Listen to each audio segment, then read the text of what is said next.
Ya podemos trabajar, sí, listo. Luego, salga Carlito, a ver que nos cocinamos. Tenemos otro, aquí en el, prenda esto. No les fastidia, ¿no?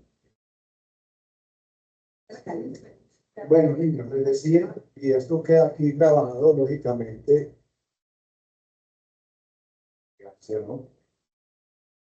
Les decía que más allá de estar 2 o 3 horas aquí sentados, de un horario, y más allá de definir unos conceptos, unos elementos teóricos, es destacar la importancia de esos elementos y de esos conceptos. Creo que en todo el discurso, la carreta que he venido echando acá durante estos 2 encuentros y el de hoy, se han podido dar cuenta ustedes que todos estos elementos tienen que ver con nuestra cotidianidad y ni siquiera lo sabemos. Ni siquiera lo sabemos. Son elementos de los que inclusive depende nuestra vida. Elementos de los que depende inclusive nuestro bienestar. Elementos de los que depende nuestra salud, la posibilidad de educarnos, la posibilidad de salir adelante, pero que desconocemos. Vamos a encontrar, hay un artículo que les voy a compartir y ahí va a hacer una evaluación muy sencillita, que es el informe del PNUD,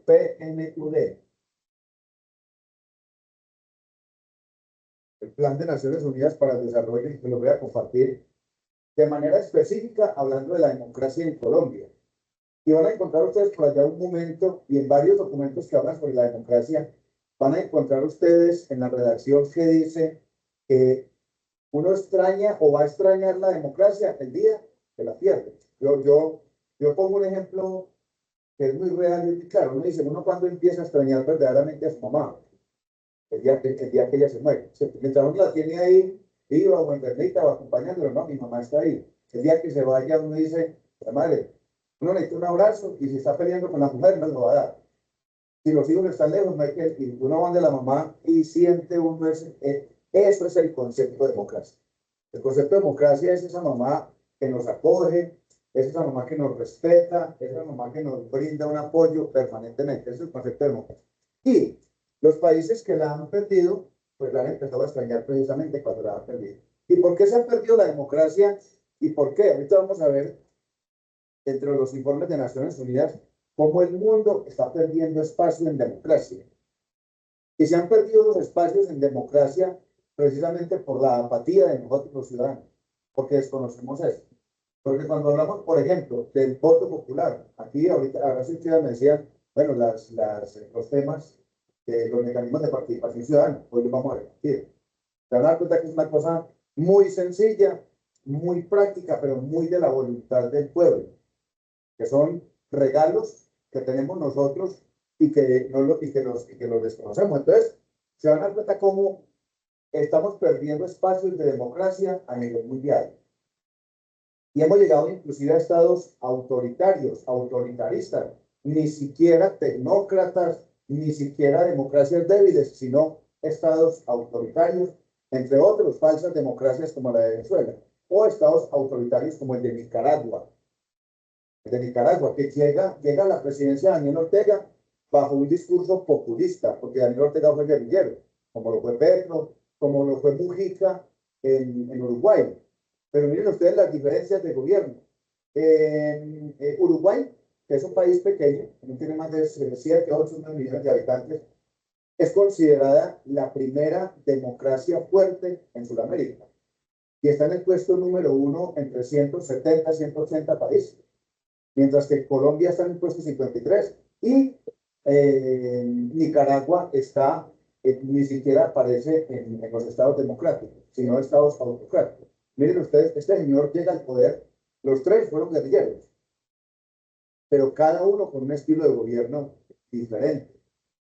El de Uruguay, José Mujica fue guerrillero, pero él decía, yo no puedo pensar en el socialismo como la única línea de desarrollo social. Socialismo sin procesos económicos no existe. Socialismo sin economía no existe. El comunismo mandaba a recoger hace mucho rato. Y si ustedes ven a Daniel Ortega en Nicaragua, todo lo hace mediante procesos impositivos. Él es el que decide, la vicepresidenta es la esposa. Y dicen que es un país de brujería, de hechicería, a tal punto que en las Semanas Santas, en esta última Semana Santa, sacó policía para prohibir las procesiones católicas. Y a los obispos los encarceló, a los curas los encarceló. A un obispo que lo tuvo en la cárcel y el Papa le dijo, yo siento que me enfrente a ese obispo. Yo lo cuento, pero para él lo mando, que lo despache. Porque son autocracias, países que vivían en tranquilidad. Entonces, les decía, más que estar aquí sentados 3 horas, es entender qué papel estoy jugando yo como ciudadano frente a mi democracia. Porque es mía, es un regalo mío, que nadie me lo puede quitar. Solo yo sé cómo la debo aplicar. Luego pues vamos a definir el concepto de lo que es democracia. Las características de una democracia, los elementos de una democracia y los tipos de democracia. Eso lo hacemos en media horita, 40 minutos, no sé. Luego hacemos otro pedacito de ejercicio que empezamos hace 8 días. Estábamos redactando el concepto de democracia en el artículo, o en el ensayo que vamos a entregar, que vamos a hacer para la última entrega. Luego miramos el ABC de los mecanismos de participación ciudadana, una cartillita en un PDF, y yo todo lo voy a poner en plataforma. Entonces, son 6 mecanismos de participación ciudadana, los repartimos y metemos por ahí el voto popular como complemento para que queden de a 2, o bueno, ahí miraremos. Listo, que el tiempo nos rinda.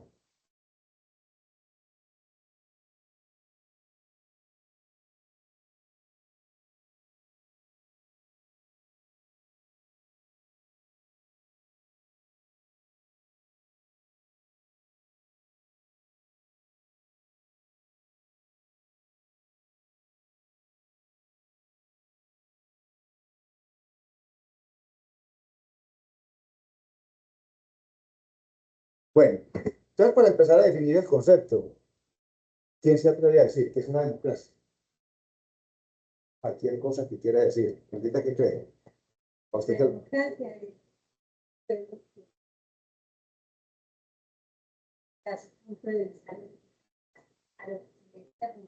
es una elección de presidente. Todas las personas que participen nos están dando. Lo estamos haciendo, vamos, proceso democrático. ¿Qué crees que es la democracia?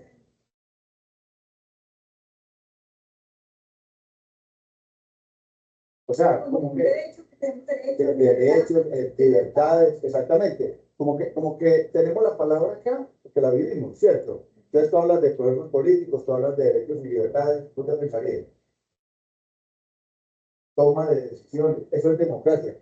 Toma de decisiones. Entonces mire cómo estamos construyendo el concepto entre todos, ¿cierto? Entonces democracia puede ser un sistema político, ¿cierto? Una forma política. Democracia, la aplicación de los derechos y las libertades individuales y colectivas. Democracia es lo que nos permite, a través de esos derechos y las libertades, tomar decisiones, ¿ya? Y ahí vamos ampliando el concepto.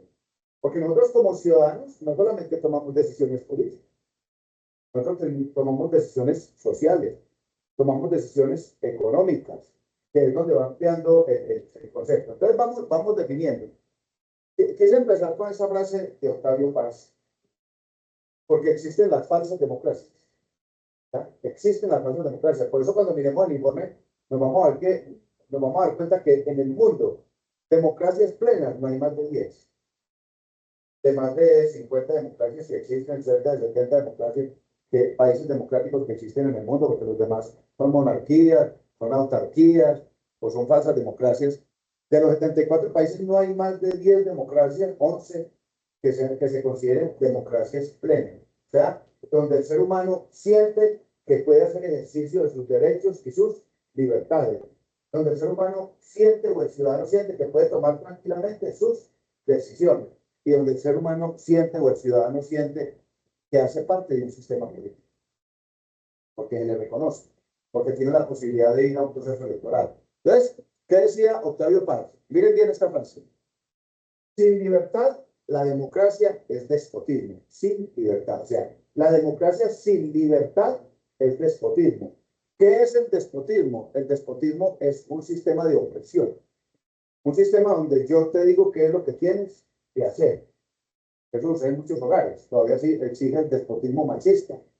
Donde, y nosotros como ciudadanos fortalecemos el despotismo. Nosotros mismos lo fortalecemos. ¿Ya? Muchas mujeres, nosotros hablamos de feminicidio, hablamos del ataque contra la mujer, y mucha mujer alimenta el despotismo en el hogar. Hay mucha mujer que no toma decisiones que el marido no está, ¿ya? Y dice, no, es que él es el que manda, y todavía se escucha, ¿ya? Eso en mi época de niño. Yo recuerdo que en mi época de niño, mi papá llegaba del trabajo del campo, trabajaba en el campo, y en la casa éramos 3 hijos, mi hermanita la mayor, pero siempre mi mamá decía, venga, vaya caliente una agüita a su papá para que le lave los pies, para que le lave las manos. Ella nunca decía, venga, ¿cuál le voy a calentar? No, era ella, porque había tareas como que estaban... Entonces nosotros mismos, y es lo que sucede en el hogar, sucede en cualquier sociedad. Nosotros, como ciudadanos, apoyamos el despotismo, es decir, apoyamos cuando un mal gobierno nos está presionando y ese gobierno tiene seguidores, ¿ya? Entonces, ese despotismo es precisamente la opresión que un gobierno, bajo la figura de la democracia, la opresión que hace sobre el pueblo. Y dice luego Octavio Paz, sin democracia, la libertad es una quimera. O sea, la libertad sin democracia es una quimera. O sea, este término quimera, ¿qué significa? Quimera es un nombre que se da a un monstruo por allá de la mitología griega. Quimera. Y esa quimera significa algo así como mentira, engaño. El concepto de quimera habla de engaño. Entonces, que sin democracia, la libertad es una mentira. Sin democracia, la libertad es una mentira. ¿A qué hace alusión el segundo componente de esta frase de Octavio Paz? Yo no puedo decir que usted es libre en actuar y no estoy ejerciendo el tiempo democrático. Usted es libre en tomar sus decisiones. Mire lo que sucede en Venezuela. O sea, yo siempre voy a Venezuela porque es el modelo más cercano que tenemos, pero lo tenemos también en Nicaragua, ¿ya? Donde simplemente, o en Cuba, lo tenemos en Cuba, donde se dice, no, es que esto es una democracia, pero es que tú no puedes comprar más de 2 libras de carne, porque el Estado te lo prohíbe. ¿Ya? Entonces, ese es el concepto. O hay democracia con libertad, o simplemente no existe la democracia.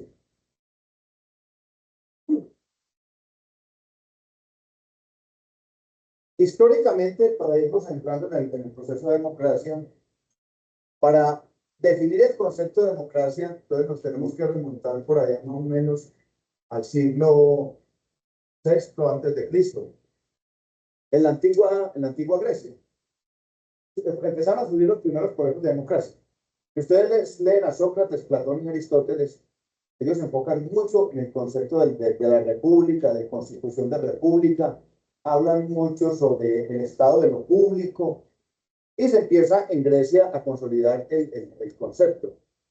La primera ciudad que habló de democracia fue Atenas, que fue una ciudad muy, muy cuestionada por sus estilos y por sus formas de gobierno.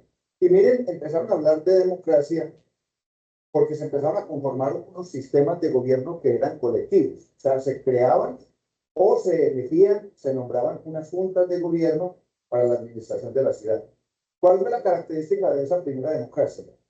Que solo se podían hacer partícipes en esos procesos políticos sociales hombres mayores de 18 años. Hombres mayores de 18 años, es decir, ahí no se incluían menores de 18 años, no se podían incluir esclavos, no se podían incluir las... Y miren lo importante, no sé, pues que yo me voy como guisando cuando hablo de estos temas, porque se los decía hace 8 días, hombre, en Colombia la mujer solo pudo venir a tener cédula en 1948. No hace nada. 1948. A los 18 años nací yo. Yo nací en 1966. Cuando yo nací, mi mamá no tenía cédula. Yo nací en 1966. Mi mamá apenas venía en el proceso. De hecho, mi mamá, mi abuelita, todas quedaron con el apellido de, la partícula de. ¿Han escuchado eso? Claro. Mi mamá es Jaramillo de Puerta. Claro, porque las mujeres de esa generación, 1948, cuando se cedularon con las partidas de matrimonio, la eclesiástica, la que tenían de la iglesia, que le ponían. No sé si les conté la anécdota, que a mí toda la vida me pareció muy curioso, que mi abuelita nació 24 de diciembre y 3 tías mías, que era una familia grande de 8 mujeres, 12 hijos. 3 tías nacieron también el 24 de diciembre. No el mismo año, sino del año siguiente. Yo decía, pero muy casual. O sea, mi abuelita el 24 de diciembre, la tía Vicente mayor un 24 de diciembre, la que le seguía un 24 de diciembre. Entonces como que se programaron, ¿ok? Claro, cuando yo llegué a la registraduría, me leí toda la historia y escuchen esto. ¿Cómo se ceduló la mujer en Colombia? Resulta que hubo una señora que fue y habló al oído a Gustavo Rojas Pinilla, que fue, entre comillas, un dictador colombiano. Resulta que imaginen ustedes que como dictador, fue el que le permitió a la mujer participar en los procesos políticos y tener cédula, o sea, ser ciudadana de Colombia. Como dictador fue el que trajo la televisión a Colombia.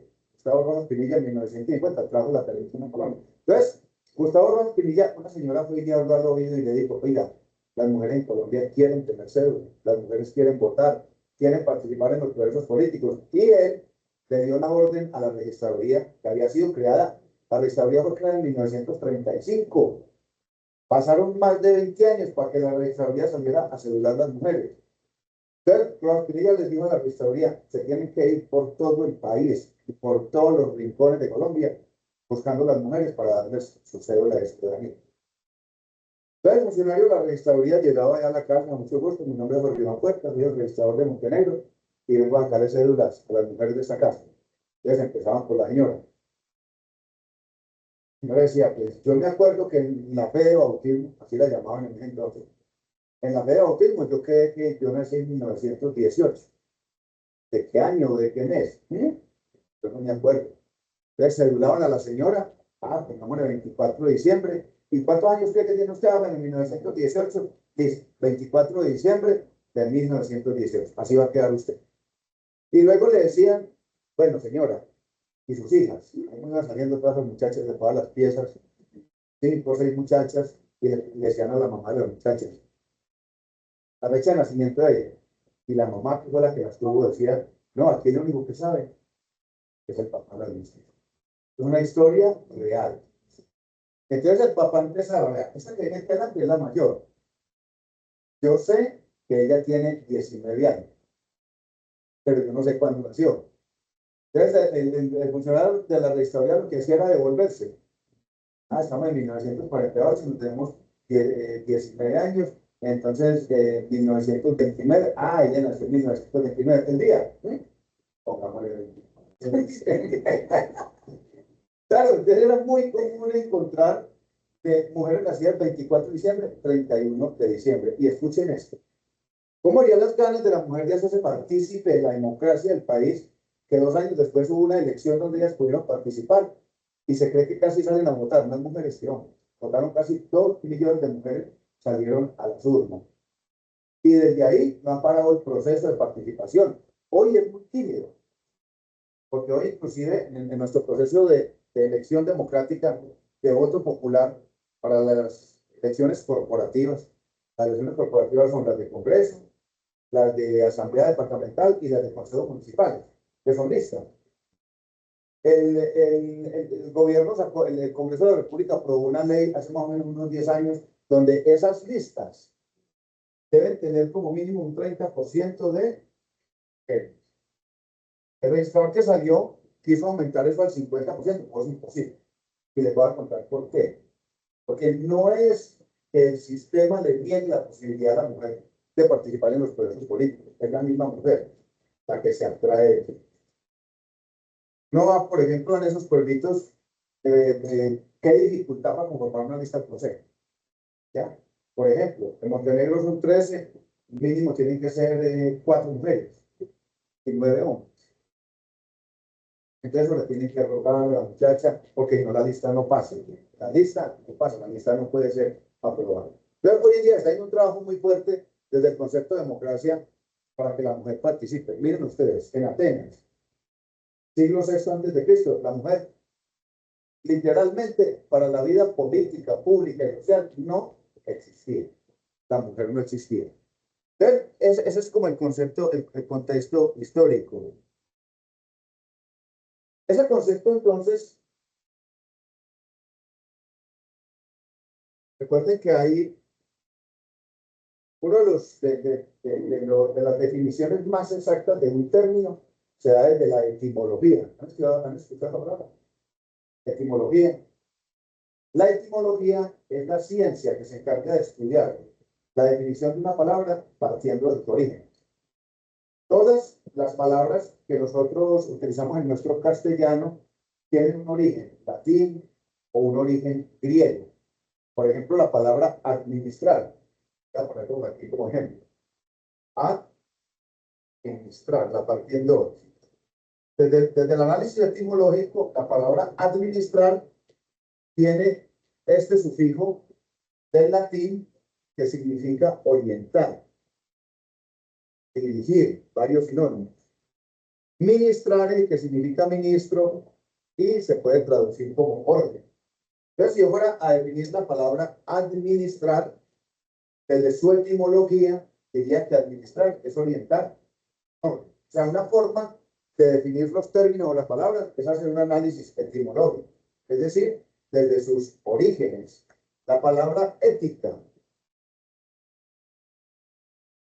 proviene del griego ethos, que significa costumbre. Por eso cuando vamos nosotros a analizar el concepto de ética, dice que es el comportamiento del ser humano originado en sus costumbres o formas de hacer las cosas. En ese orden de ideas, la palabra democracia tiene dos prefijos, dos sufijos que parten del griego.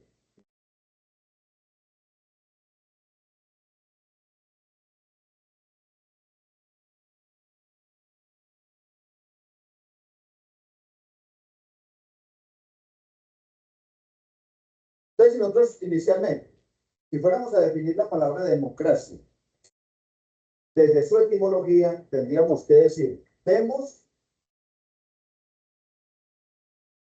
significa pueblo. Y kraten o kratos traduce algo así como poder. Etimológicamente, nosotros podríamos decir que la democracia, desde su etimología, la democracia es el poder del pueblo. ¿Ya? Lo que tú decías ahora, el poder del pueblo, la toma de decisión. ¿Quién debería ser el que oriente bajo principios de libertad y derechos el desarrollo de un país? Pues, ¿ya? Nosotros. Por eso, desde sus orígenes griegos, entonces podríamos definir el concepto de democracia como el poder del pueblo. Demoskratos o demoskrates.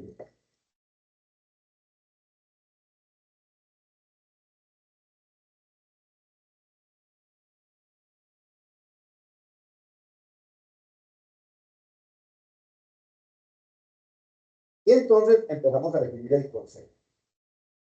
Si nosotros nos vamos a una definición totalmente técnica,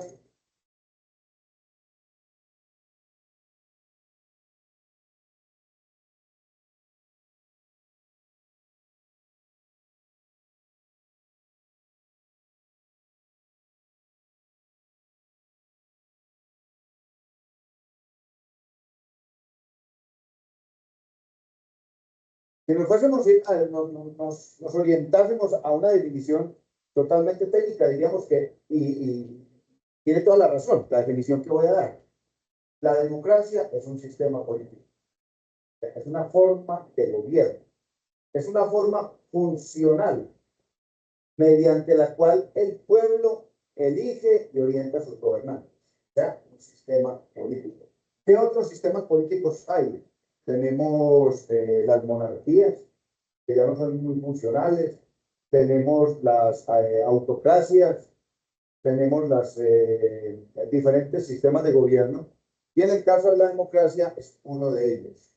Sistema político o forma de gobierno, visto desde el componente técnico. Pero ese sistema de gobierno debe estar acompañado de un conjunto de normas,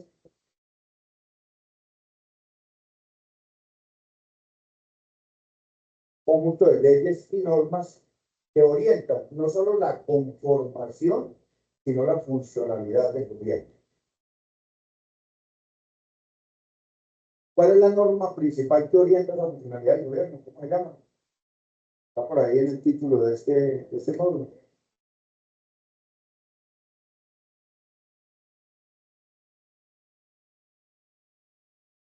La constitución política. O sea, a partir de ella nace todo el marco normativo.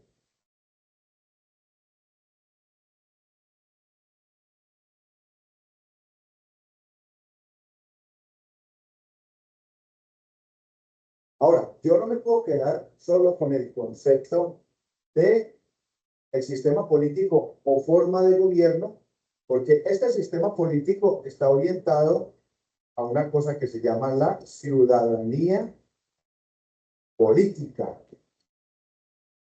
La ciudadanía política, que es la que conforma un sistema democrático. Yo soy un ciudadano político. Yo por eso, a mí se me hace extraño cuando una persona dice, no, es que yo soy, ¿has escuchado eso? Que ponen una A acá. Esa es un prefijo que significa no, yo soy apolítico, ¿ya? Yo soy apolítico. Este tipo de personas son los que hacen que las democracias desaparezcan. Que yo tengo que hacerme partícipe de las decisiones de Estado, de las decisiones institucionales. Entonces, este primer concepto orienta a que todos los que hacemos parte de un Estado democrático somos ciudadanos políticos. Y no podemos abstraernos. Es más, hay países como Brasil, por ejemplo, donde el voto es obligatorio. El voto popular es obligatorio. En Colombia se han contemplado todo tipo de estrategias para que la gente se motive y vote. Pero desafortunadamente, pues, nuestro Estado tiene tantos niveles de corrupción que eso ha generado apatía. Entonces siempre decimos, no, pues, o sea, ¿para qué voy a ir a votar si ganan siempre los mismos? ¿Para qué voy a ir a votar si los que ganan llegan con la misma intención de robarse los recursos? Y miren, pues hay que hablar del gobierno actual, que tenemos. El que pasó tuvo muchas deficiencias, el anterior también, pero llega este gobierno con un discurso populista, un discurso de decir aquí vamos a cambiarlo todo. De hecho, el eslogan de él es el gobierno del cambio. Y entonces la gente empieza a encontrar, venga, vea, posesiona el señor de la unidad de gestión del riesgo y se roba 5.000 millones de pesos de entrada. Y están encontrando hechos de corrupción.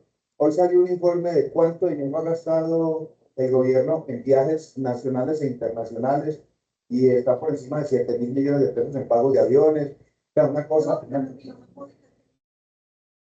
Gobierno, hay gente que no sabe si es, no sabe dónde están parados. O sea, es terrible, por ejemplo, nombrar un ministro de Educación que trata a todo el mundo a los madrazos. O sea, y es el que está orientando la educación del país. Entonces, había mucha esperanza con él, ¿ya? Porque era gobierno de cambio. Eso va generando en las personas apatía, ganas de volvernos apolíticos. Entonces, el concepto de democracia va mucho más allá de una forma de gobierno o de un sistema político. Va mucho más allá del marco normativo, porque resulta que además de ser ciudadano político, yo soy un ciudadano civil. Yo soy un ciudadano social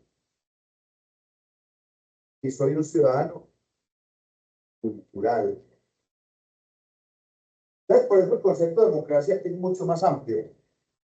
Soy un ciudadano civil porque tomo decisiones orientadas al desarrollo del territorio, al desarrollo del país. Porque participo de manera autónoma de las decisiones del Estado. Soy un ciudadano político porque tengo la posibilidad de elegir y ser elegido. Vamos a ver que son uno de los principios de la democracia. Pero soy un ciudadano político porque participo en las decisiones políticas del país.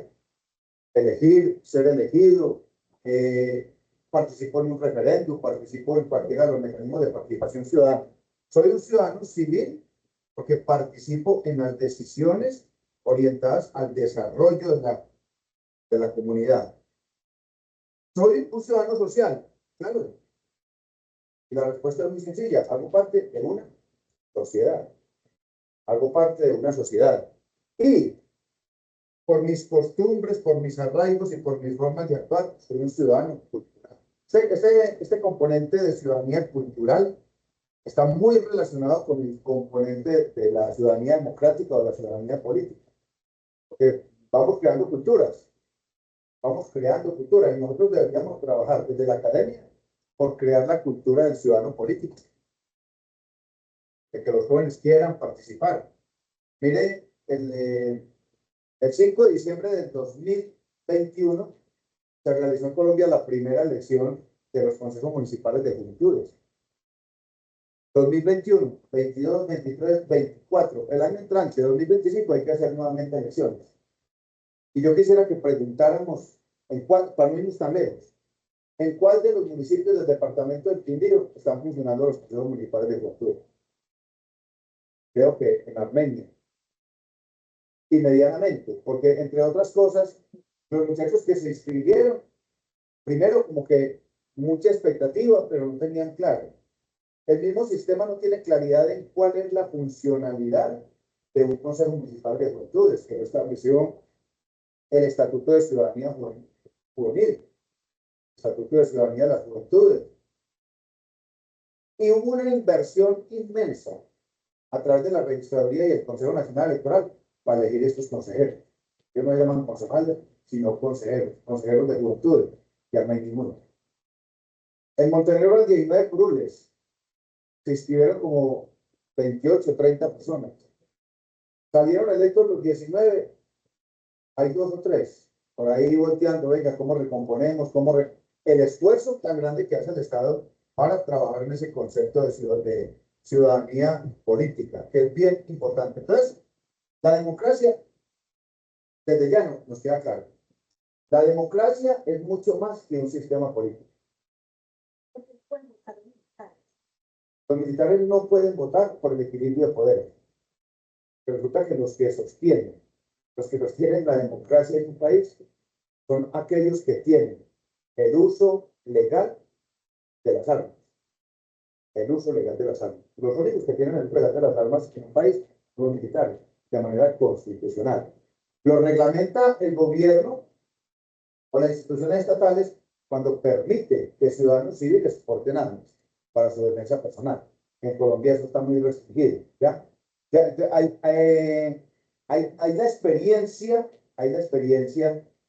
inclusive en nuestro país, de épocas de su historia donde los policías participaban en procesos políticos y se convertían en guerrillas, de ir a presionar a la gente, de ir a extorsionar a la gente para que votaran por X o Y candidato. Entonces, se frena esa posibilidad de que el militar pueda votar porque pierde autonomía en la toma de sus decisiones militares. Seguimos definiendo el concepto de democracia.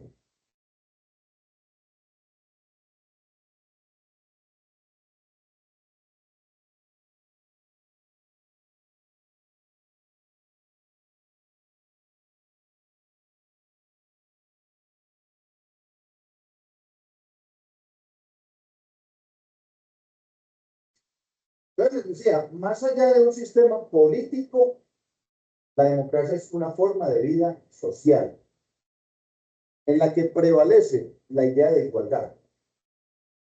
Más adelante, cuando veamos el concepto de democracia participativa, nos vamos a dar cuenta que ese concepto de igualdad está enfocado a que todos contamos en una democracia. No hay unos que valgan más que otros.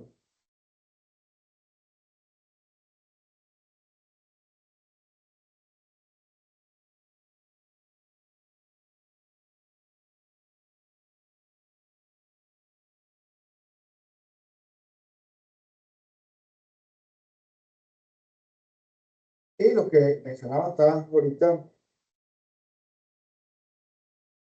es una forma de vida social en la que prevalecen los derechos y las libertades individuales. Lógicamente, esos conceptos de derechos y libertades individuales conducen a los derechos y las libertades colectivas. Individuales y colectivas.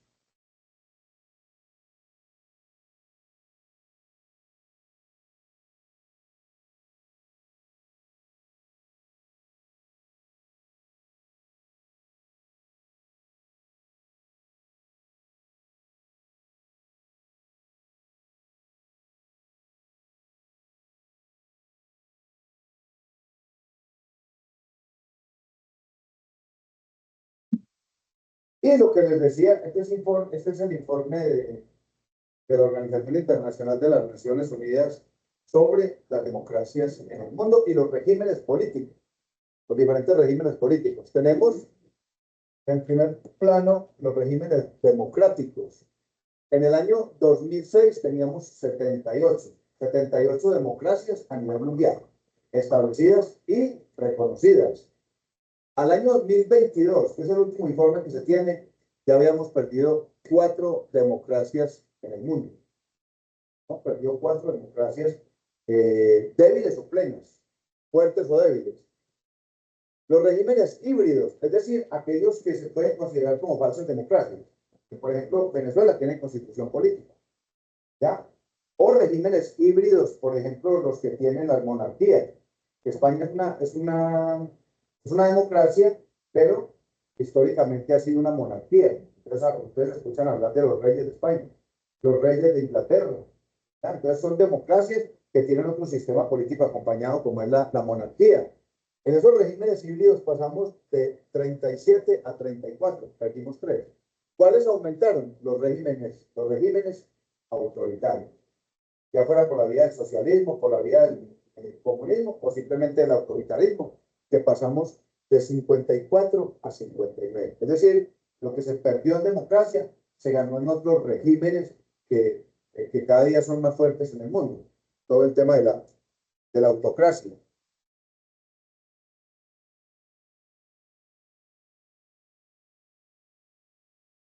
Y entonces encontramos acá las democracias plenas. Les decía, democracias plenas al año 2022, que es el último informe que se tiene. Una democracia plena es aquella donde los ciudadanos gozan de la mayoría de los derechos civiles, de los derechos sociales y de los derechos políticos. Por ejemplo, Suiza, vamos a ver ahorita, Finlandia, hay varios países. Esa medición se hace de 0 a 10. Como 10 es el puntaje máximo en 4 elementos, que ahorita vamos a ver cuáles son los elementos que se miden. Entonces, a nivel mundial, solo el 12%, el 12,6% de los países son considerados democracias plenas. Los países donde verdaderamente se vive en libertad, donde verdaderamente se puede opinar, donde verdaderamente hay criterio en la toma de decisiones, donde la persona dice, sí, es que yo voto por el que yo quiera, no siento presión de ningún tipo para votar por nadie. Democracias deficientes, que es donde está Colombia, democracias deficientes son 53. Mientras que hay 21 democracias plenas, hay 53 democracias deficientes. O sea, países, por ejemplo, como Colombia. Ahorita vamos a analizar cuáles son los países los más fuertes en sus democracias. Los regímenes híbridos son 34. Miren ustedes que el 17%, la mayoría de la población está en democracias deficientes. Y el 37% de la población del mundo, el 37%, está en regímenes autoritarios. Corea del Norte, Nicaragua, el mismo Venezuela, considerado autoritario, y muchos otros países a nivel mundial.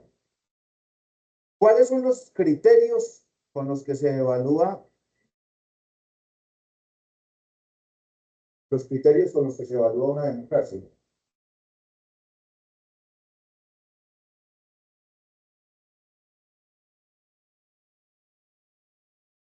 Primer criterio, los procesos políticos, es decir, los procesos electorales y el pluralismo. Esa palabra pluralismo, ¿cómo a qué suena? A diversidad. Pues, por ejemplo, ¿qué me decías? De varias. Plural, de varios, ¿cierto? En lo que sea, personas, instituciones. Entonces, en el caso de Colombia, la Constitución de 1991, define a Colombia como un país pluralista, es decir, un país pluriétnico, plurirreligioso, pluricultural y pluripolítico. De pronto ustedes no sabían, hasta antes de la Constitución de 1991, en Colombia no habían sino 2 partidos políticos reconocidos. ¿Quién nos ha escuchado? El liberal y el conservador. Que esa fue la guerra desde la época de Simón Bolívar. Ese bipartidismo creo que nos llevó a la violencia de 1948, a la muerte de Jorge Eliezer Gaitán, la violencia que se vivió la violencia política, que una de las regiones más aporreadas por ese tema de violencia fue el departamento del Quindío, el eje cafetero, Risaralda, Caldas, Valle, Tolima, Tuluá, todo este sector de Sevilla, Barragán Alto, y estamos hablando de historias de hace 60, 70 años. Aquí cuentan los abuelos que los muertos los traían a caballo y en las cabeceras municipales los esperaba una volqueta a tirarlos allá como muertos.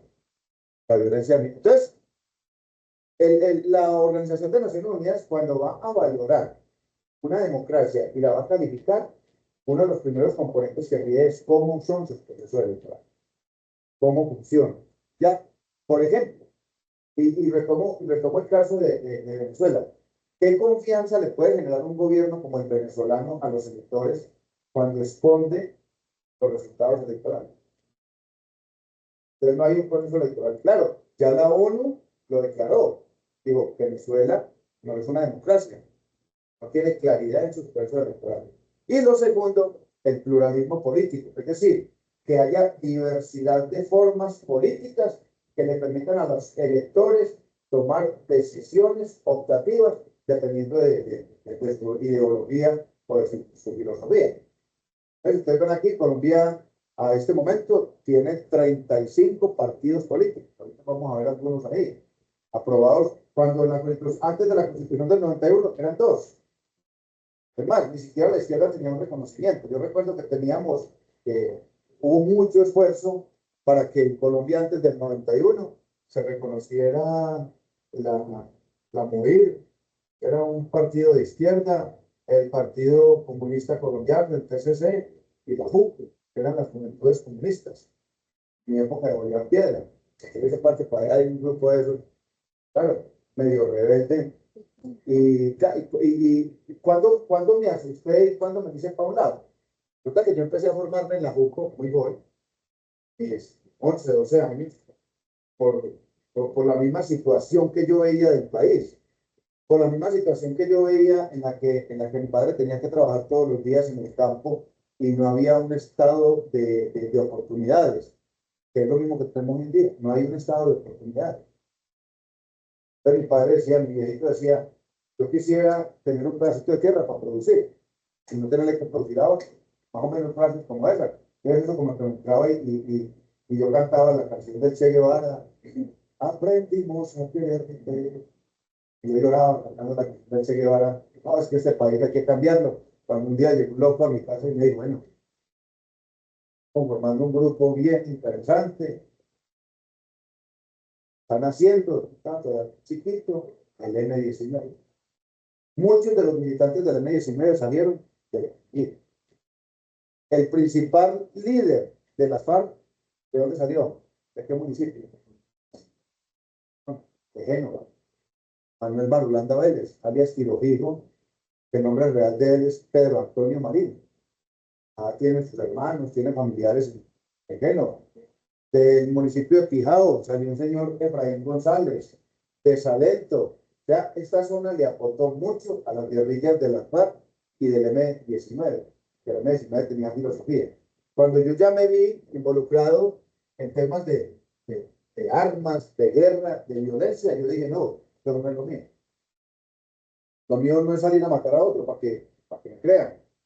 Lo mío no es salir a agredir a otro simplemente para sentar una filosofía y una forma de pensar. No, lo mío es decirle al Estado, aquí estamos, ¿cómo vamos a cambiar esto? ¿Y cómo lo vamos a cambiar los jóvenes? Entonces, lo primero que analiza la ONU para definir si una democracia es fuerte o no, es su sistema político. Cómo se elige a sus gobernantes, cómo se respeta y cómo se dan las oportunidades a todos los demás. Segundo componente es el estudio que hace la ONU para definir la democracia, cómo funciona el gobierno. ¿Y cómo funciona? Es bajo tres componentes. Primero, la separación de poderes. ¿Han escuchado la palabrita? Creo que por ahí en el colegio nos tuvieron que haber enseñado una cosa que se llamó las ramas del poder público. ¿Ya?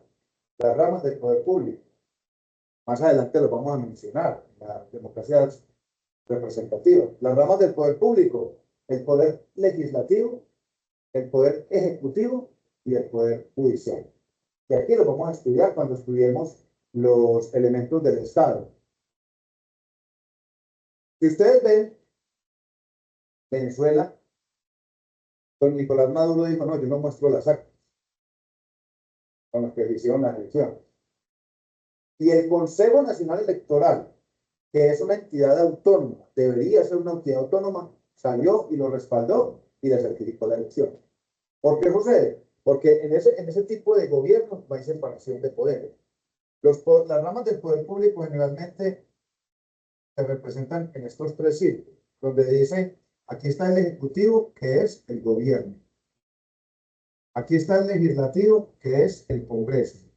Aquí está el judicial, que son todos los poderes jurisdiccionales del país, las ramas, todo el sistema judicial. ¿Por qué se dibujan de esta forma? Porque todos se tienen que coayudar. O sea, todos tienen que estar pensando en el desarrollo del Estado, pero cada uno desde su punto de vista. Entonces, un país donde no exista separación de poderes, no existe democracia. Porque el poder lo tiene uno solo, lo tiene concentrado uno solo. Entonces, la ONU analiza cómo funciona el gobierno. ¿Qué otro elemento analiza la ONU en cuanto al funcionamiento del gobierno? Los casos de lo que más nos duele aquí en Colombia todos los días, corrupción. Todo el componente de corrupción en el funcionamiento del gobierno. El otro componente es la participación política. ¿Qué tan abierta es la participación política? ¿Qué tan coaccionada es la participación política? Colombia es un país de coacción política, es decir, de presión política. Y yo que he vivido en el sistema político, por ejemplo, que he vivido en el medio de la política en Colombia, tengo claro lo siguiente. En unas elecciones territoriales, por ejemplo, unas elecciones territoriales, cuando se va a elegir un gobernador, un alcalde o un alcalde, los estratos altos, grupos empresariales, ingenieros, abogados de alto reconocimiento, ellos hacen el proceso político para participar en la contratación estatal. ¿Ya? Para participar en la contratación estatal o para incidir en las decisiones políticas. Miren lo que acá. No, estos todavía no. Estos de acá es para participar de los altos contratos del Estado. Oiga, es decir, uno queda, tengo aquí en la cámara para que me vean, uno queda así, por ejemplo, con ese caso de los carrotanques de la Guajira, del sistema de gestión del riesgo. Uno queda, venga, es que el bobo este que era el subdirector, alguien le dice, vea, hay que conseguir 4.000 millones de pesos para mañana. 4.000 millones, como si estuvieran hablando, consígame 4.000 pesos, consígame 100.000 pesos para mañana. Hay que conseguir 4.000 millones de pesos porque hay que llevar una partecita a un político, hay que llevar otra partecita a otro político para que aprueben los proyectos de ley que van a entrar al Congreso. Oiga, y con ese descaro que cuenta el tipo que llamó a un contratista, pero no un contratista de prestación de servicios, no. Que cualquiera no tiene 4.000 millones de pesos. Oiga, hombre, que es que necesitamos 4.000 millones, listo, ¿dónde se los pongo? ¿Ustedes creen que el que le entregue 4.000 millones a otro se lo está entregando gratis? No, está esperando algo. Está esperando participar de la contratación estatal. Entonces ustedes ven que a las campañas políticas se vincula el ingeniero civil o el dueño de la constructora, alguien que necesite verse beneficiado de alguna forma. Alguien que necesite verse beneficiado de alguna forma. Miren ustedes, mientras en Colombia en la década de los 80, mientras en el mundo en la década de los 80 se estaban fortaleciendo los ferrocarriles, en Colombia los estábamos cerrando. Toda Europa, ¿y qué hacemos en Europa? ¿Ve? El tren bala, el tren ave, el tren AVA, el tren no sé qué. ¿En qué se mueven en Japón? Nada. En Europa, en Oriente, en Japón, en China, la gente se mueve más en tren que en avión. Y hay países donde resulta más barato montar en avión que en tren. Yo tuve la posibilidad, la oportunidad de ir a Suiza, de estar con mi hija allá, y un recorrido en tren de 40 minutos, 90.000 pesos colombianos. Y para pasar de Suiza a España, 2 horas en avión, 180.000 pesos. Y mientras en Europa estaban fortaleciendo los ferrocarriles, y en Estados Unidos, en Colombia los estábamos acabando. Porque resulta que nos estaban trayendo de Estados Unidos unas cosas que se llaman las tractomulas, los tractocamiones, y los grandes accionistas del transporte colombiano, pelagatos. ¿Cuánto vale una tractomula? ¿Cuánto vale un tractocamión? Y hay empresarios que tienen 10, 15, 20 mulas. ¿Cuánto creen ustedes que ellos invierten en las campañas políticas de los congresistas, de senadores y representantes a la Cámara, simplemente porque necesitan verse beneficiados? Son personas que no participan de la contratación, pero sí participan con los aportes de las decisiones políticas del país. Por eso, Claro, empresarios. claro, y hay una cosa, no es solo, por ejemplo, no es solo con el transporte, con las telecomunicaciones, ya.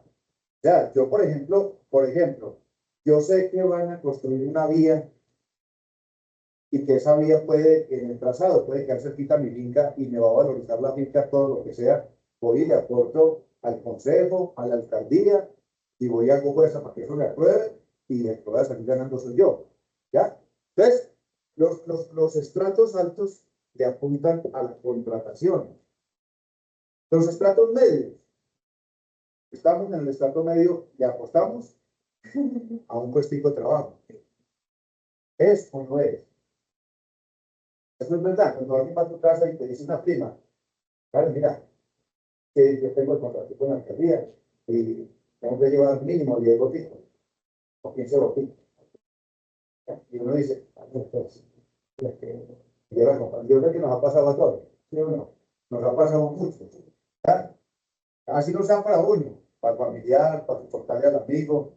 Y el más triste es los estratos bajos, gente muy pobre, que no tiene la posibilidad de un empleo, no tiene estudio, no tiene formación. Entonces, su interés de participación política es por el kit electoral. ¿Cuál es el kit electoral? El electoral está mal de 50.000 pesos. Está mal, hágase de 50.000 pesos. Claro, o un bulto de cemento. ¿Ya? Mire, y todos caemos ahí, ya, claro, claro, pero eso no es el deber ser, porque, claro, porque yo te digo una cosa, la persona que hace eso ya está paga, no tiene nada que exigir, o sea, no hay una democracia donde pueda levantar la mano y decir, ¿qué pasó acá? Cuando yo hice mi campaña a la alcaldía, a mí me daba mucha risa, porque yo decía, yo a nadie le voy a dar nada, claro, yo a nadie le voy a dar nada, entonces me llegaban, venga, pues, es que hay una gente que está muy enferma, y hay unos medicamentos que no los cubre el post. Entonces, ya uno pierde como la parte humanitaria y dice, bueno, ¿y cuánto una edad? ¿Cuántos votos? ¿Ya? Sí, eso es doloroso. Y me tocó una experiencia en una finca, una familia grande, numerosa, una finca donde vivía el papá, la mamá, con las hijas casadas, es decir, una casa que en esa casa eran como 15, y todos trabajaban en el campo. Entonces el líder de la familia me buscó y me dijo, pues ya, regálame un mercadito. Y dije, hágale yo un mercado, entonces, estoy hablando de más de 12 años, como 15 años, mercado de 250.000 pesos, en ese entonces, ¿verdad? Y no fui con un cuñado a llevarlo, dos costalados, una finca. Entonces, cuando fuimos y entregamos el mercado, sábado, 10 de la mañana, me dieron de ayunito, salimos de allá y me dice, cuñado, camines con las manos de cafetal. Sí, ya, ¿qué pasa? Escuchamos ahí, echamos para ahí 2 horas, sí, no se han metido en el trabajo. Cuando pagué como a las 11:30, fue llegando otro candidato con todo. Sí, Claro, entonces mire cómo es el proceso de participación política. Claro, y por eso el voto de opinión en una democracia débil es mínimo. El voto de opinión es mínimo. Y entre otras cosas, aquí está un porcentaje alto de electores. Un porcentaje muy bajo es el voto de opinión. Y un porcentaje muy alto es el de abstencionismo, que en Colombia está rayando en un 50%. O sea, un 50% de los ciudadanos mayores de 18 años, con posibilidades democráticas de elegir, ser elegidos. Entonces, un país con 40 millones de ciudadanos aptos para votar está eligiendo un presidente con 10 millones de votos. ¿Y ese presidente a quién representa? Esto es un Estado democrático, nos representa a todos. Cultura política, esta es la cultura, esta es la cultura. Hay países con democracias débiles, Brasil, Chile, Ecuador, Perú, los más cercanos. Pero hay países, por ejemplo, con Noruega, Suiza, que son países con democracias plenas, donde esto no pasa. Es más, yo les contaba a ustedes la experiencia que me fui con mi hija a conocer la alcaldía del pueblito donde ella vive. Un pueblo de 4.500, 5.000 habitantes. Gracia, Córdoba, Pirao, Buenavista. Y yo llegué a la alcaldía y solo 5 empleados. Pues ahí, 5 empleados y han dado esto para atender a una población. Y digo, papá, aquí la gente no viene. Y hay una cosa que así funciona, que aquí en Colombia lo llamamos gobierno en línea. Ellos todo es en línea. Todos son procesos automatizados, todos son procesos de conciencia, de ética, de moral. Entonces fui yo con el yerno a dejar la basura, porque no hay carros que recogen la basura, pero los ciudadanos la tienen que llevar, la tienen que entregar. Entonces, el ciudadano pone una bolsa y viene ahí la marca, y en una bolsa pone el desecho que va a botar y el desecho que recuperó. Entonces, el Estado, por lo que recupere, le da un reconocimiento, un incentivo, ¿ya? Pero él lo hace todo. Aquí donde eso lo hiciéramos acá, al de reciclaje, le echamos 4 piedras, para que eso pese. No, allá no. No, es que yo dije, venga, ¿quién me va a recibir? No, esto aquí yo lo pongo, lo peso, pongo mi nombre, la dirección de mi casa y lo paso a una especie de bodegita. Y todo es en línea. Entonces, si voy a pagar mis impuestos, entro a la página de la alcaldía, descargo el recibo, lo pago en línea. O sea que yo no tengo nada que ir a hacer a la alcaldía. Entre otras cosas, el cargo de alcaldía ya, en esos países con democracias plenas, los cargos populares son cargos de honor. O sea, será alcalde del municipio un ciudadano de reconocida reputación, un empresario. Va 1 o 2 días a la alcaldía a ver cómo va eso allá, porque no puede estudiar su negocio. Y es todo lo contrario. Aquí va uno a la alcaldía de Armenia y encuentra 1.500 contratistas que no saben ni dónde ponerlos ni dónde ubicarlos por ese compromiso político. Todo el componente de la cultura, esa es nuestra cultura política. Y tendrá que cambiar algún día, porque eso pues lo que le genera es gastos al Estado, gastos innecesarios que podrían invertir en salud, en educación. Y el otro componente, los derechos políticos, los derechos civiles, los derechos políticos, todo el componente de derechos humanos. Claro, entonces uno se pregunta, bajo estos criterios y toda la carreta que he echado acá, les decía, Colombia está en el puesto 53, considerado como.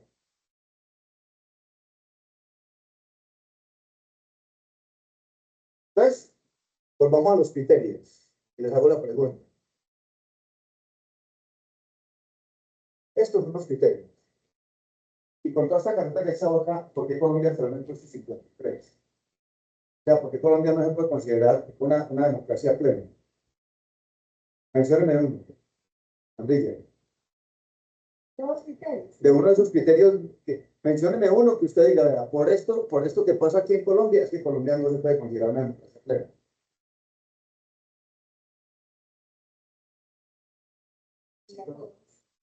Claro, Yo pregunto, venga, no, es que aquí en Colombia no se violan los derechos humanos. ¿Ya? Y hay organizaciones a nivel mundial que están haciendo seguimiento permanente. Aquí en Colombia, ¿cuántos líderes sociales son asesinados por año? ¿Cuántos niños? ¿Cuántas mujeres? Nuestra cultura política y de participación política corrupta. No, un sistema político corrupto.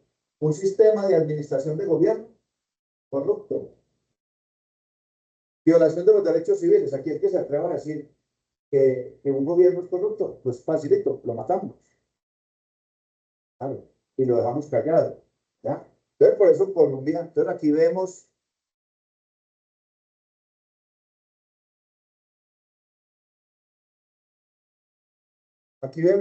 son 11 democracias plenas y me llama mucho la atención el caso de Uruguay, que es un país que ha estado en varias ocasiones en manos de la izquierda, es un país pequeño, es un país que siendo tan pequeño tiene hasta fortaleza en temas deportivos, mira el fútbol. Uruguay ha sido una de las mejores selecciones en Sudamérica. Y encontramos Noruega, Nueva Zelanda, Islandia, Suecia, Finlandia, Dinamarca y Suiza, que son las principales democracias, o sea, las democracias plenas, donde hay respeto de derechos, donde el sistema político funciona como debe funcionar. Yo les comentaba la experiencia de Suiza. A mi hija le llega un sobrecito sellado, porque mi hija es ciudadana suiza, es colombiana, y tomó la decisión de adoptar por nacionalidad, eh, por, por adopción, perdón, tomar por adopción la nacionalidad suiza. Presentó las pruebas, hizo todo. Entonces, a ella le llega la tarjeta electoral a la casa. Yo decía, hija, ¿y es como así? Y yo, sí, papá, yo vengo, voto, sello el solicito y voy y lo pongo en la alcaldía. O sea, recuerdo que yo fui para una época de invierno, fui en noviembre, pues a empezar diciembre. El yerno me dice, acompáñame a comprar las llantas para el carro, para la nieve, llantas de nieve, las del carro de él y las de mí, 8 llantas. Ahí, nos traímos una camioneta y en el andén de la casa. Entonces, es un pueblito tipo europeo, que las casitas son como pegadas en la montaña, lindas, sí. Y entonces la casa donde vive mi hija queda sobre la vía, ahí pasa la vía. Y entonces tiene una especie de andén, de jardín. Y yo empecé a descargar las llantas ahí. Cuando ya las descargué todas, me pregunté, venga, vamos a guardar eso. Así que a guardar, ¿no? ¿Guardar para qué? Yo dije, sí, pues, mantenerlas, ¿no? Mi yerno es portugués y habla balbuceado en español, ¿no? Vamos, Jorge, vamos a guardar con eso. No, tenemos que guardar. Y no pasa nada. Entonces, viéndole, me digo, ¿te crees que es que estamos en Armenia? ¿Qué estamos en Medellín? Dios no lo roba. El concepto de lo que es ciudadanía, de lo que es sociedad. Entonces, miren, mientras Noruega, la calificación es de 1 a 10. Noruega 9,8. Colombia 6,7. Y es precisamente por lo que veníamos analizando, por el tema de corrupción del gobierno, por el tema del sistema y la cultura política apalancado en todos los problemas de corrupción, por el tema de la violación de los derechos humanos.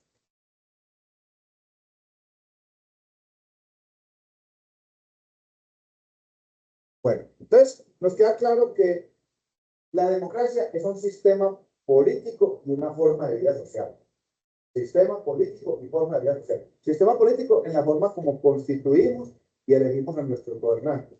Vida social o sistema o forma de vida social, lo que tiene que ver con los derechos humanos y la convivencia. Es una democracia. ¿Cuáles son las características de una democracia?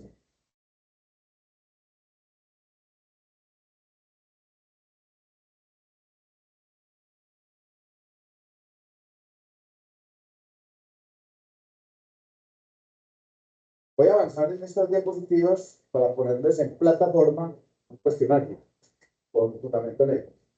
Entonces yo les subo, todos tienen ahí esa plataforma. ¿Sabes? ¿Han mirado? La plataforma ya la crearon. Sí, no que estaban retardados en crearlas desde Medellín.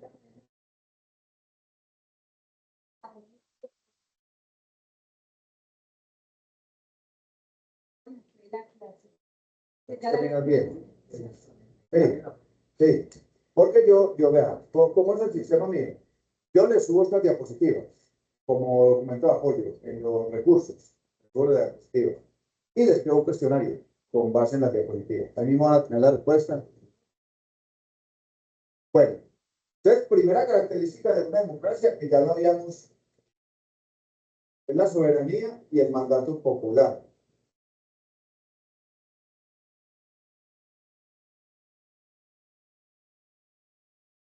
¿Qué significa ese componente de soberanía popular?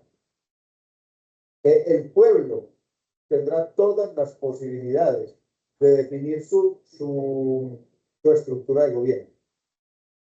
Todas las posibilidades y libertades para definir su estructura de gobierno, es decir, para elegir sus gobernantes.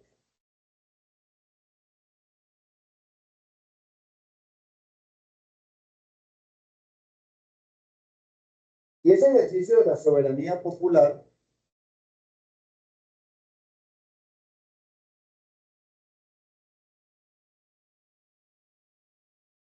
ese derecho o ese elemento de soberanía popular se ejerce a través del voto popular y hoy en día a través de los mecanismos de participación ciudadana.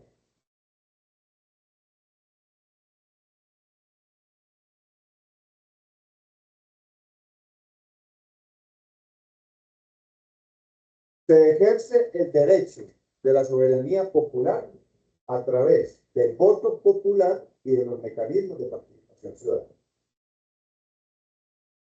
Esa es una de las principales características de la democracia, la soberanía popular. Cuando uno entra al Congreso de la República, a la plenaria del Senado, hay una cosa ya grande, una nota que dice, la voz del pueblo es la voz de Dios, dándole todo el poder al pueblo en la toma de decisiones políticas, sociales de un país. Primera característica.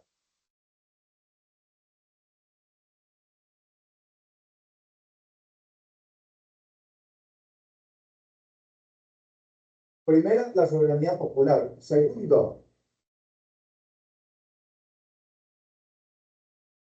la soberanía popular no significa hacer lo que nos venga en gana, hacer lo que se nos ocurra. La segunda característica se llama el Estado de Derecho.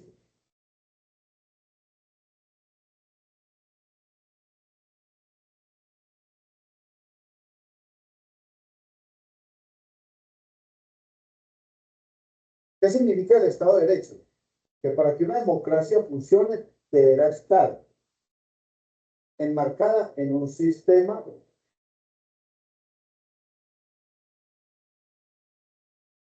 normativo. Es decir, deberán existir leyes y normas.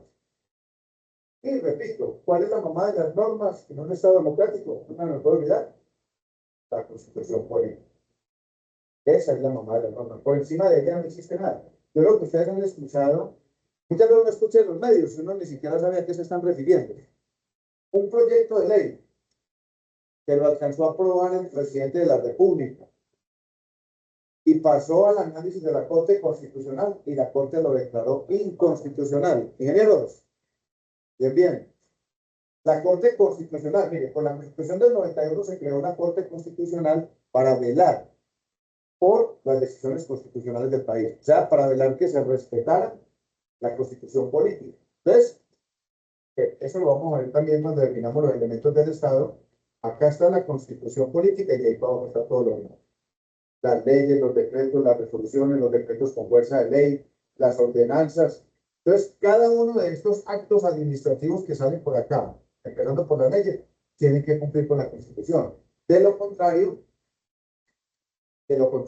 esos proyectos de ley o esas leyes ya firmadas por el presidente inclusive se caen por falta de constitucionalidad. Por ejemplo, ustedes han escuchado que el presidente de la República dice que sí o sí saca adelante la reforma a la salud. Y resulta que él la presenta como una ley ordinaria. Y la mayoría de congresistas y juristas del país, constitucionalistas, dicen que él no la puede presentar como una ley ordinaria, sino una ley estatutaria. O sea, tiene mucho más rigor, tiene mucho más exigencia, tiene mucho más debate en el Congreso. Entonces, para que una democracia sea funcional, es decir, para que la soberanía popular pueda aplicar, lo primero es que tiene que existir un Estado de Derecho, o sea, existir normas, existir leyes que orienten ese comportamiento del ser humano.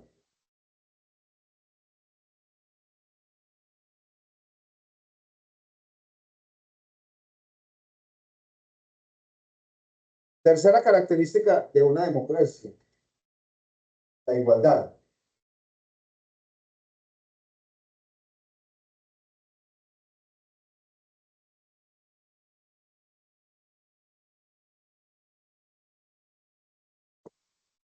Cuando revisamos por allá la Constitución, nos vamos a dar cuenta que dice que todos debemos recibir el mismo trato, digno, respetuoso, porque somos iguales ante la ley.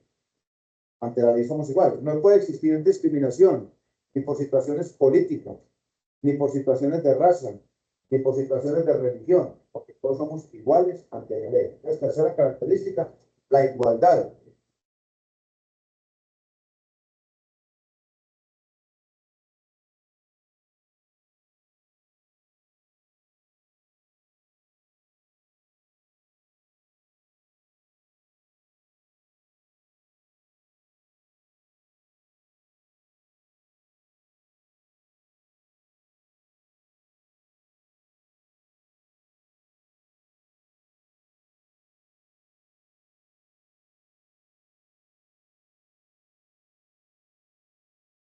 Siguiente característica de una democracia, es lo que no sucede aquí en Colombia.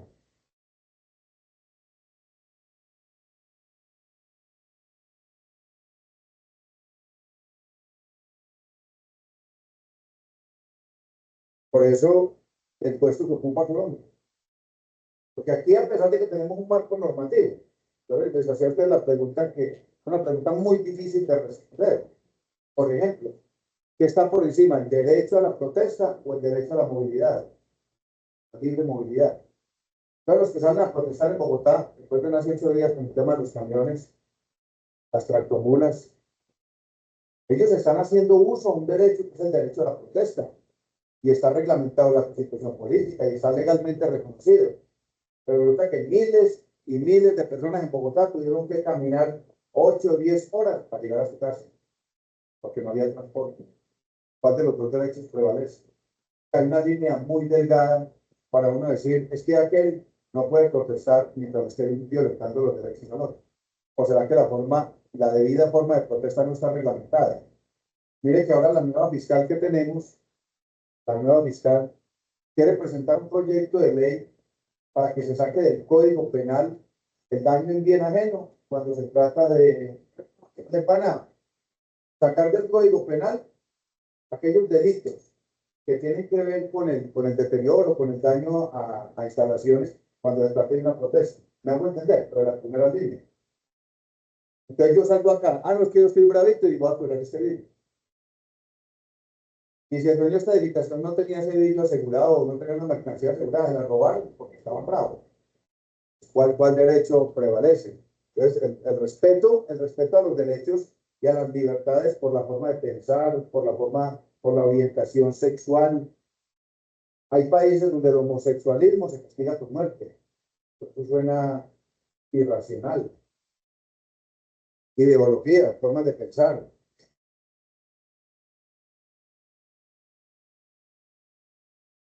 Es dentro de las características y esta última, igualdad,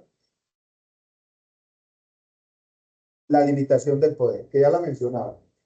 Esa es bien importante, o sea, todas estas características determinan qué es una democracia. Limitación del poder. El tema del poder es un tema muy complejo. Un tema muy complejo. Yo tuve la oportunidad de asistir hace unos 10 o 12 años a una conferencia con Michael Porter, que es el padre de la competitividad. Y pues ingresar a esa conferencia era muy costoso. En ese entonces, hace 10, 12 años, valía casi 300.000 por la entrada.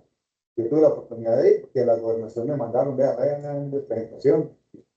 Y para mí fue un sueño, un espectáculo sentarme con el señor. Asistí a otra con el escritor del libro Peces, Fish, que habla sobre emprendimiento. Bueno, y a Michael Porter le hicieron una pregunta en iFestival en ese entonces, hace 12, 13 años, le preguntaban que cuál era la economía más próspera al inicio de este siglo. Y él dijo en su inglés, dijo, me van a matar en Sudamérica, pero la economía más próspera, iniciando el siglo XXI, era Venezuela. Resulta que Venezuela ya estaba en manos de Hugo Chávez. Porque Hugo Chávez llegó con una filosofía política de desarrollo económico y desarrollo social. ¿Qué hacía Hugo Chávez? Decía, por ejemplo, mire, el señor Pepito Pérez tiene una finca de 10.000 hectáreas y tiene 50.000 cabezas de ganado, no las necesita para vivir. De esas 10.000 hectáreas también le compramos 5.000. Quédese usted con 5.000 y le compramos la mitad de su ganado. No lo vamos a expropiar, se la vamos a comprar. Y empezaron a construir pequeños actos, pequeñas fincas ganaderas para los campesinos. El primer proyecto de vivienda gratis que se dio en Sudamérica, aquí en Colombia tuvimos un modelo con Juan Manuel Santos. El primer proyecto de vivienda gratis que se dio en Sudamérica lo tuvo Hugo Chávez. Y eran viviendas dignas, viviendas de interés prioritario, pero viviendas dignas, viviendas de 70, 80 metros. Y lo que se construye ahora son viviendas de 30, 40 metros. Y el tipo empezó súper bien. ¿Qué fue lo que acabó con Venezuela y lo que acabó con él? El ideario de poder. Cuando yo digo, estoy aquí de mando, aquí se hace lo que yo diga. Entonces ya empezó a expropiar. Él lo llamó, como lo quiso llamar Petro alguna vez acá, a nacionalizar las empresas. El éxito tuvo que salir corriendo, que éxito tenía almacén en Venezuela, salir corriendo. Tengo la experiencia de un señor que está por allí en la 20, que fabrica los herrajes de Brahma, los caballetes metálicos de Brahma. Y él los producía en Caracas, Venezuela. Cuando él se dio cuenta que le iban a nacionalizar la empresa, ¿sabe qué hizo? Empezó a sacar las máquinas por pedacitos, en un relojcito viejo que tenía.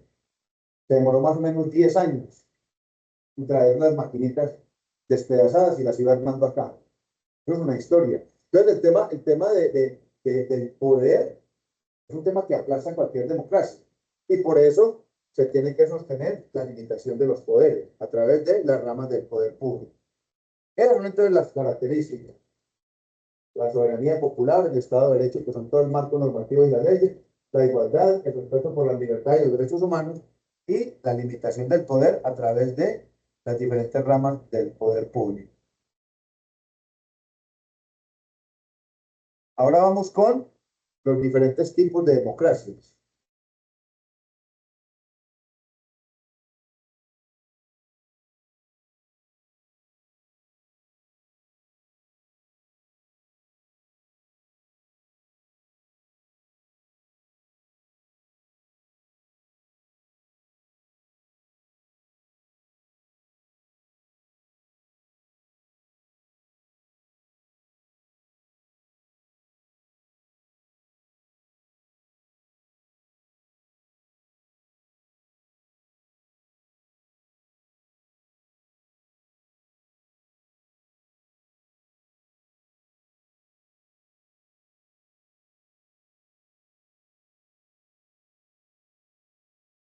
Diferentes tipos de democracia.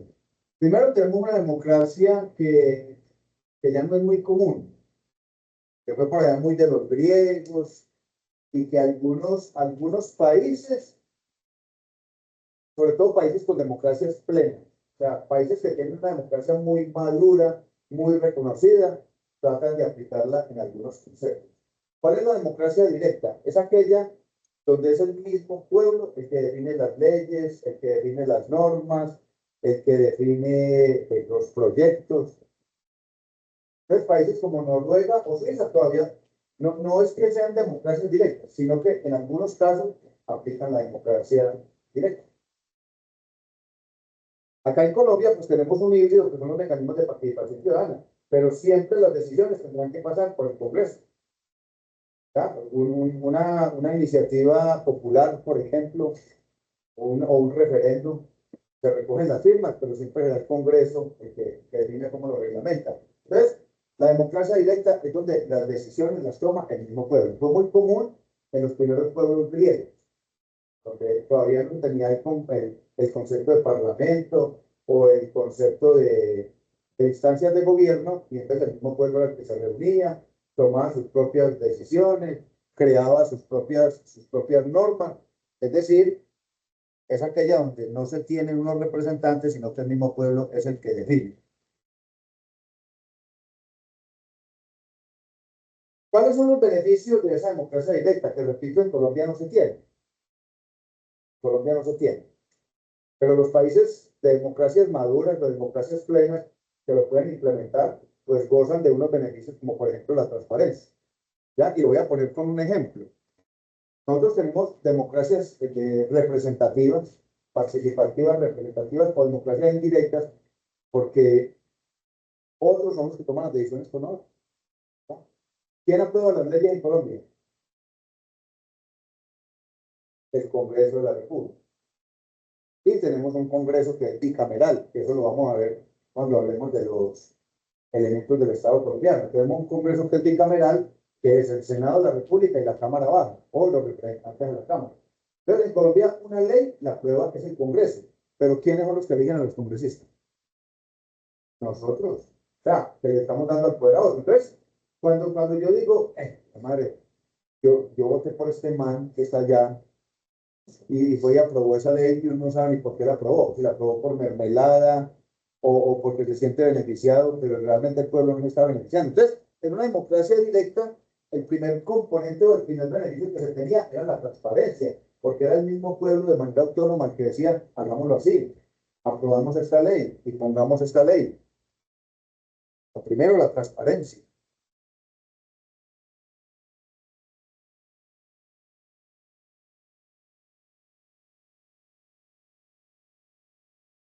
Segundo beneficio que trae la democracia directa, que repito, no es el caso de Colombia.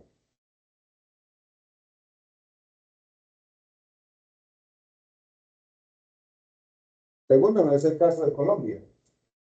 El concepto de responsabilidad, es decir, el mismo pueblo, al tomar sus propias decisiones, es quien asume su propia responsabilidad, la responsabilidad de sus actos, ¿ya? Y no recae sobre otro.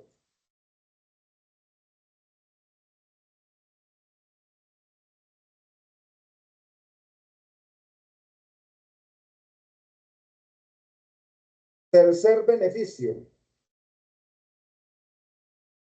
la cooperación. Para que exista un proceso de democracia directa, pues las personas que se involucren tendrán que cooperar, es decir, asumir un rol dentro del proceso de la toma de decisiones, asumir responsabilidades. Y, lógicamente, cuando la gente sabe que está trabajando en pro de su desarrollo, en pro de su reconocimiento social, pues hay mayor capacidad de poderse involucrar o mayor deseo de poderse involucrar. ¿Ya?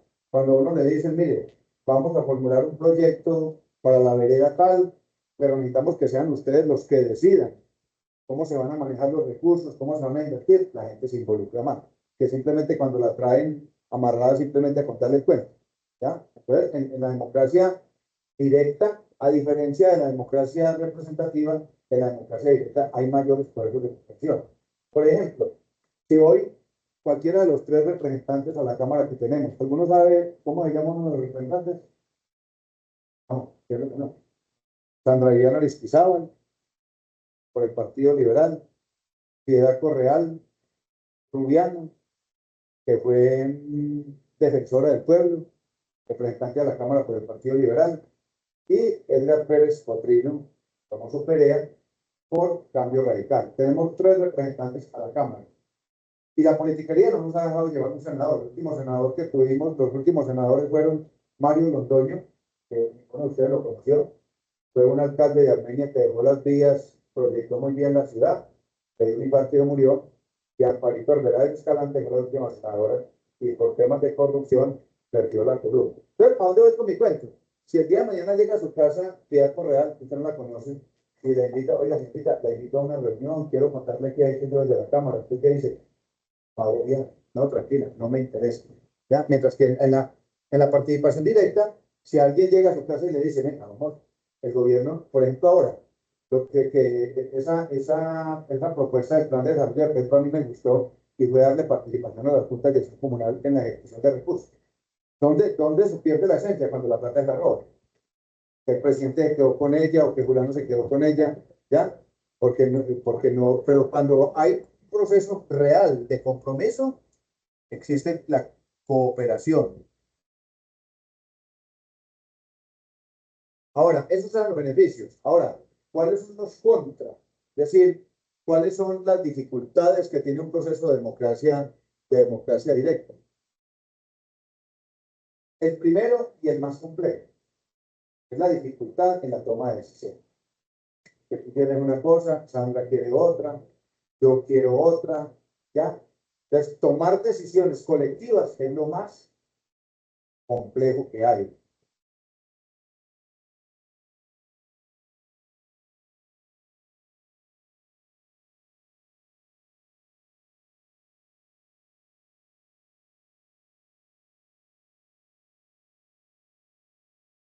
Otra dificultad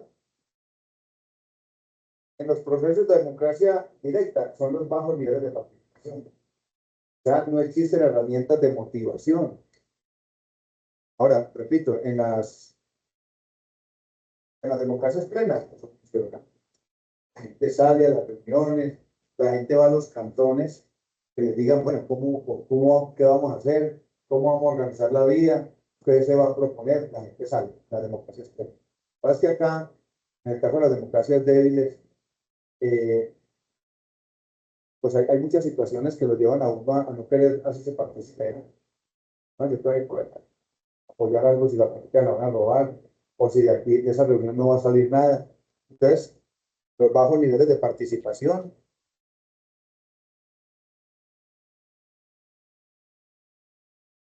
Otro muy complejo que tiene que ver con la toma de decisiones son las tensiones que se generan. Las tensiones y las presiones que se generan en la toma de decisiones políticas. Es muy complicado. Y mucho más cuando hay recursos de por medio, cuando hay dinero de por medio. Yo pienso diferente y sabemos que hay liderazgos autocráticos, personitas que todo el tiempo quieren estar imponiéndolo todo a la fuerza, todo a la brava.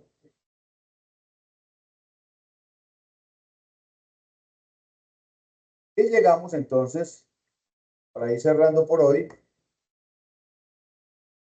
al tipo de democracia que tenemos en nuestro país, que tenemos en la gran mayoría de países del mundo.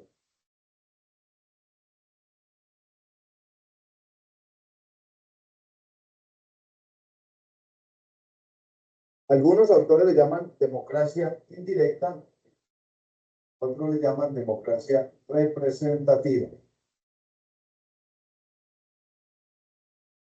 ¿A qué se debe ese nombre? Democracia representativa. Cuando yo digo que, venga, ¿quién es el representante del grupo? Allá íbamos, ¿sí o no? Claro, tendría que funcionar así. Representativo significa que, claro, uno diría, yo no me siento representado. ¿No ven? Yo no me siento representado, pero afortunada o desafortunadamente son los que nos representan. Porque yo te digo, Tatiana, si mañana se aprueba la reforma a la salud, cuando tú no te sientes representado, no tiene nada que ver con el gobierno. Entonces, qué bueno nosotros poder elegir personas que realmente nos representen, que representen nuestras necesidades, que representen nuestros criterios, ¿ah? Que quiera representar los criterios de un pueblo, lo matan, simplemente porque no encuadra en un sistema político corrupto. Entonces, la democracia representativa es aquella que permite elegir a través de ese sistema político democrático del voto popular, de la libre elección, nos permite elegir a las personas que nos van a representar en las diferentes instancias de gobierno. Nosotros, el mismo presidente que toma decisiones por nosotros. Y cuando digo nosotros, no quiere decir que yo vote por Petro. No, nosotros como pueblo. ¿Ya? Es más, se pone uno sin sin saber qué camino coger cuando sale en campaña Petro con un discurso populista, generando mucha credibilidad, y el viejito que ya se murió, que en paz descanse, Rodolfo, pues uno decía, este señor no conoce el país, no sabe qué es lo que necesita el país, no es capaz de sostener un foro, tenaz. Entonces, a través de esas autoridades, esas instancias representativas toman decisiones con nosotros. Tenemos, en el caso del orden nacional, pues tenemos un presidente que es electo por voto popular y tenemos un Congreso de la República con más de 300 personas allá haciendo la tarea con nosotros. En el nivel departamental tenemos un gobernador que lo elegimos por voto popular y tenemos una asamblea departamental, para el caso del Quindío, con 11 delegados allá, 11 diputados, tomando decisiones en la región. Y en el caso de los municipios tenemos un alcalde y tenemos unos consejos, es el único consejo, el municipal. Tenemos unos consejos municipales generando unos acuerdos municipales para ordenar la convivencia dentro de un municipio, dentro de un territorio. ¿Lo hacen a título qué? A título de orden. Que cuando yo elijo, le estoy dando la orden. Es decir, a título de representatividad.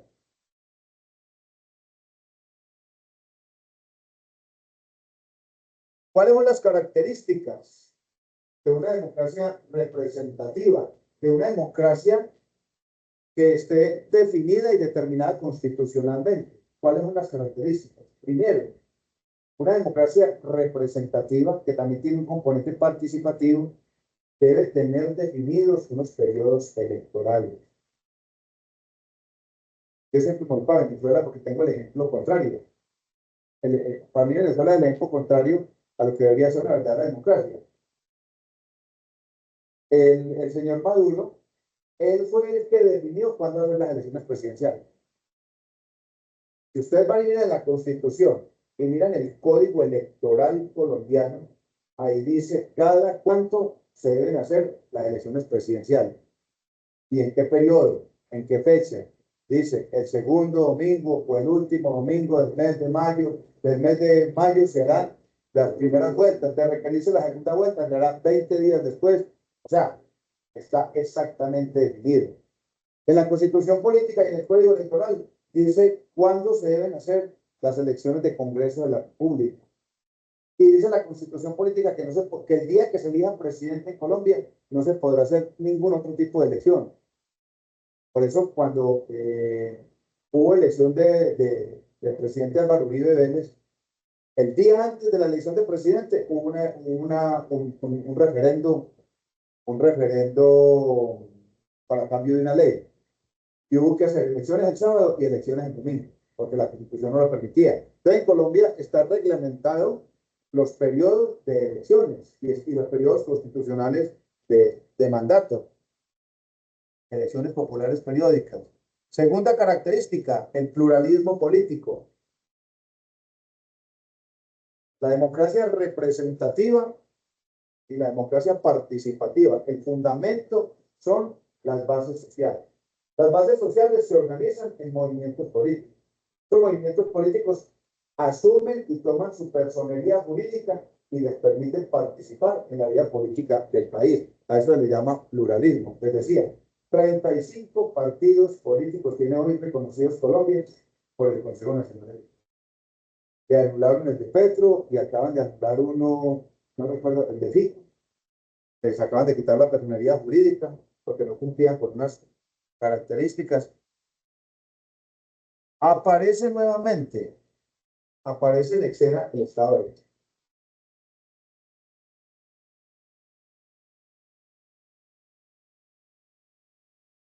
Es decir, como ya les mencionaba, las elecciones populares periódicas que están determinadas por la ley. Entonces, el fundamento de cualquier democracia es el Estado de Derecho. O sea, que exista una constitución política, que existan unas leyes que reglamenten las relaciones políticas, que reglamenten las relaciones sociales, que reglamenten el proceso electoral. Y en Colombia se tiene. Si hay un país, a pesar de que Colombia, por todo el tema de corrupción, por todo el tema de cultura política nefasta, pues estamos por allá en la mitad de la tabla, puesto 53, 6,7 la calificación nuestra en temas políticos. Tenemos un sistema político organizado, estructurado, corrupto, pero ahí está, y reglamentado. Nuevamente, el concepto de separación de poderes. Para que exista una democracia participativa, debe existir una limitación de los poderes. Y eso solo se logra a través de las ramas del poder público. Miren la ideología de izquierda. El presidente López Obrador, de México, que ya va a entregar el poder y logró que el Congreso de la República, que está a favor de él, y aprobara una ley para que los jueces de la República se elijan por voto popular. Eso es una locura, porque eso es crear más corrupción política. ¿Cómo se eligen los jueces en Colombia? Por meritocracia, por concurso de mérito. La persona que considere, el abogado que considere tener los méritos, el conocimiento y la experiencia para ser juez de la República, se presenta a un concurso, gana y él no tiene compromisos con nadie. ¿Ya? Mire que gran parte de la corrupción en Colombia, en los procesos de elección popular, se dio cuando se propuso la elección popular de alcalde y gobernador. Anteriormente los gobernadores los nombraba el presidente de la República y los alcaldes los nombraba el gobernador. Lógicamente, una democracia muy limitada, pero uno se pregunta ahora, por ejemplo, un candidato o un ciudadano que quiera ser alcalde de Armenia necesita 2 o 3 mil millones de pesos para hacer una campaña. Y la matemática es muy clara, la matemática es muy sencilla. Un alcalde de Armenia puede estar ganando 12 millones de pesos mensuales. Puede estar en 12, 14 millones, no gana más. Tiene una prima especial como de 40 millones al año que no representa salario. Es decir, el alcalde de Armenia en un año no alcanza a recibir 200 millones de pesos. O sea que en 4 años son 800 millones. Y si la campaña le valió 4.000 millones, ¿de dónde sale nuestro plato? Para reponer lo que gastó. O sea, tienen los cuestionamientos. La separación de poderes es fundamental. Jueces electos por voto popular, pues eso aumenta la corrupción. Va a aumentar la corrupción.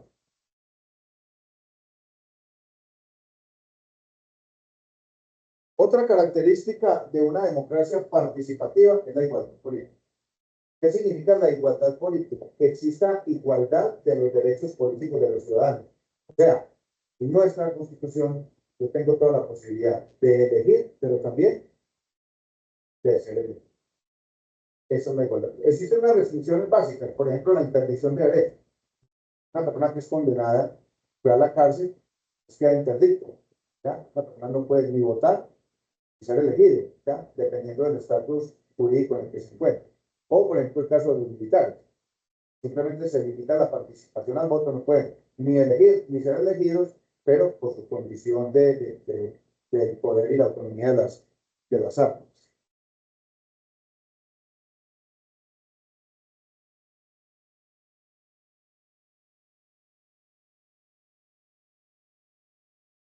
Y finalmente, con esto terminamos. Yo lo quería decir, lo vamos para 8 días. Este calor está muy bravo. En 8 días ya definimos. Eso sí, mañana, y de pronto esta noche me acuesto tardecito, les monto el cuestionario una vez. Con base en esta presentación. ¿Listo? Estas diapositivas yo las pongo ahí en plataforma como recurso. Y las preguntas del cuestionario son exactamente con eso. Finalmente terminamos con la última característica que es la realidad política, es decir, la representación política. Las instancias con las que se conforman las corporaciones públicas, llámese Congreso de la República, Asamblea Departamental o Consejo, tienen una obligación constitucional y una obligación legal de representar a nosotros como ciudadanos.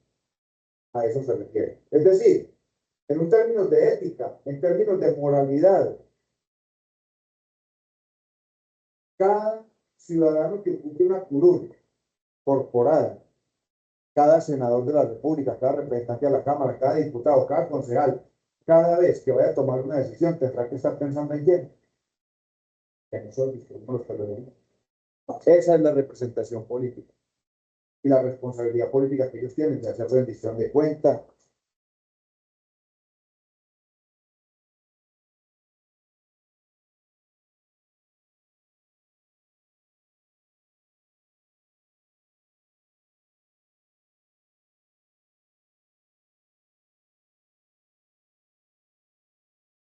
Bueno, ¿cómo es esto a que nos llevamos, niños? Esta es la última lista que salió. Tatiana, Sandra Milena, la Tatiana y Juan Alejandro.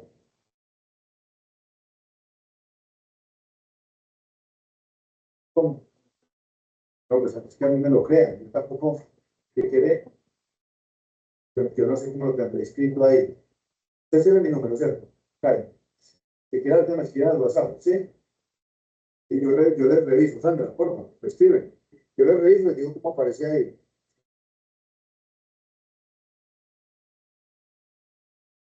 Y si alguno tiene dificultad, pues lo hacemos, yo le mando al correo el cuestionario igual, ya, pero nosotros vayamos a tener problema.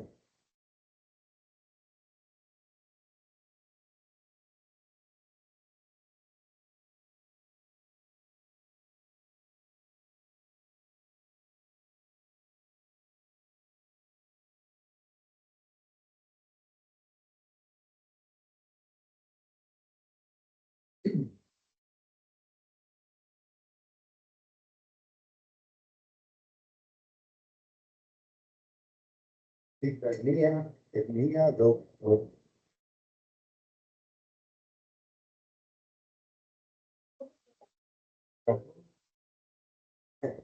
Sí, mi gente. Más canso, porque mi gente,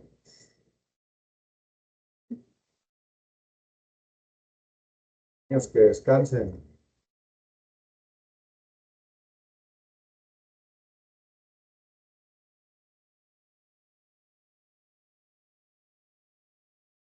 ¿Ah? 24 ya para ¿Por qué está muy sardina? no, ya no.